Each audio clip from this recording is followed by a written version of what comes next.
The Mehsana urban કો-ઓપ લિમિટેડના board of ડિરેક્ટરની પેટાચૂંટણીમાં ખરાખરીનો જંગ જામ્યો છે.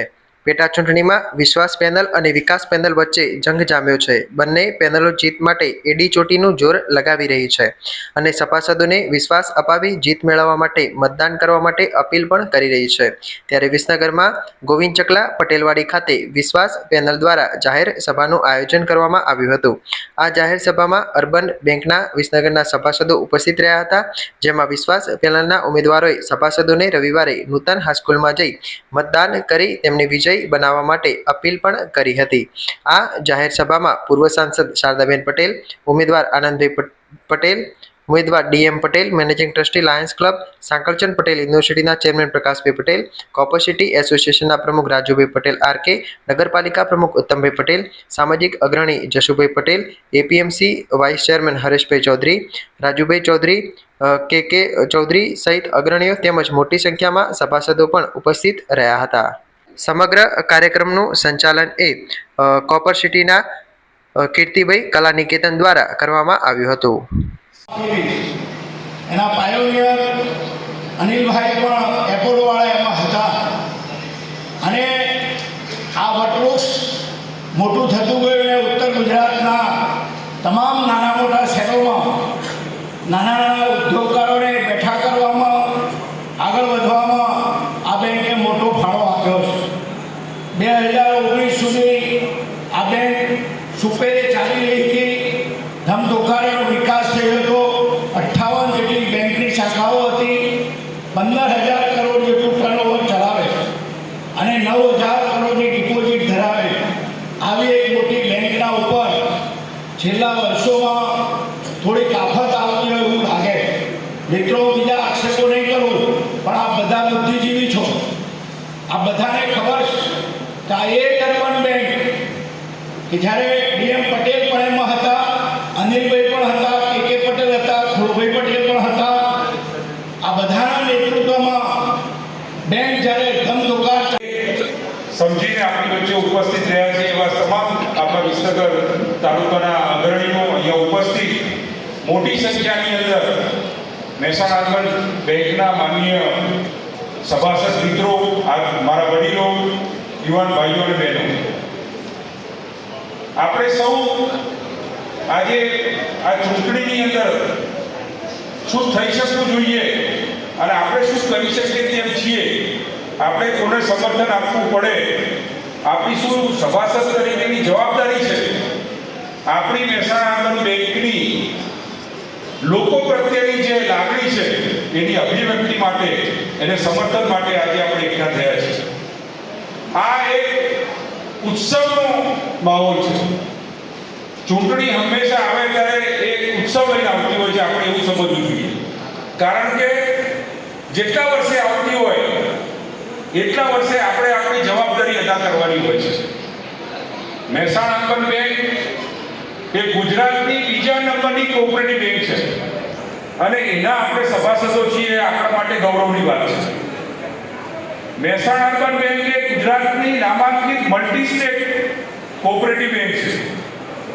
એટલે એનું ગુજરાતની અંદર પણ કાર્ય કરે છે અને ગુજરાતની બહાર પણ કાર્ય કરે છે.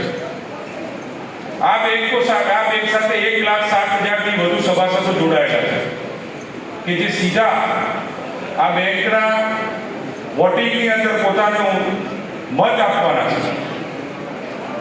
આપણે વિસનગર તાલુકાની આપણી બેંકના સભાસદ તરીકે આપણે આપણી જવાબદારી અદા કરવાની છે.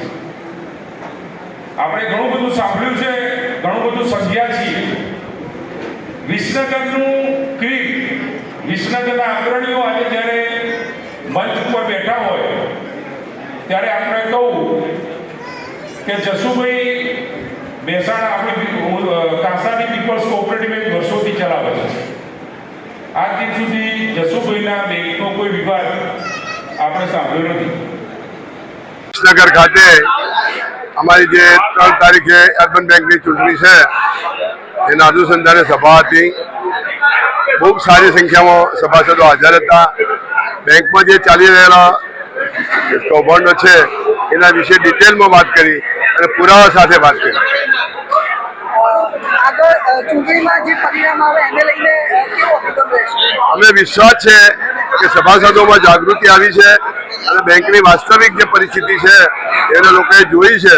અમારા દ્વારા અમે જે રજૂઆત કરીને સ્વીકારી છે, અમને ચોક્કસ વિશ્વાસ છે કે લોકોમાં જાગૃતિ આવી પરિવર્તન લાવશે અને અમને અમારા ઉગતા સૂર્યને મત આપીને એમને બહુમતીથી જીતાડશે.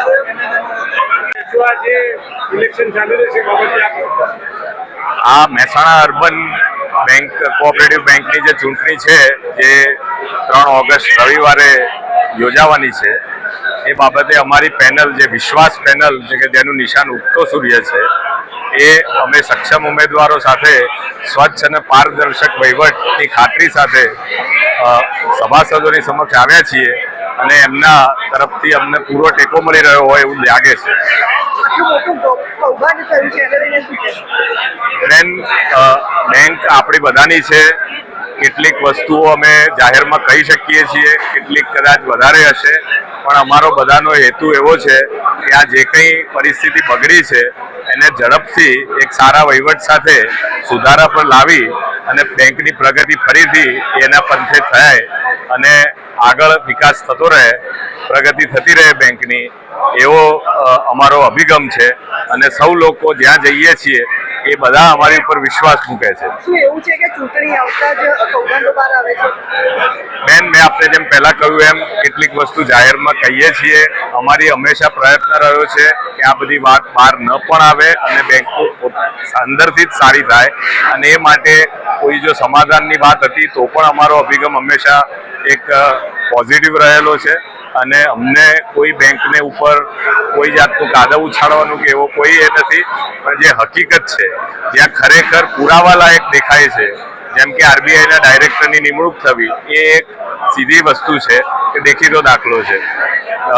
બેંકના ભૂતપૂર્વ કર્મચારીને પોલીસમાં જેલમાં જવું પડે તો એ પણ એક દેખીતો દાખલો છે કે કંઈક તો અંદર રંધાઈ રહ્યું છે.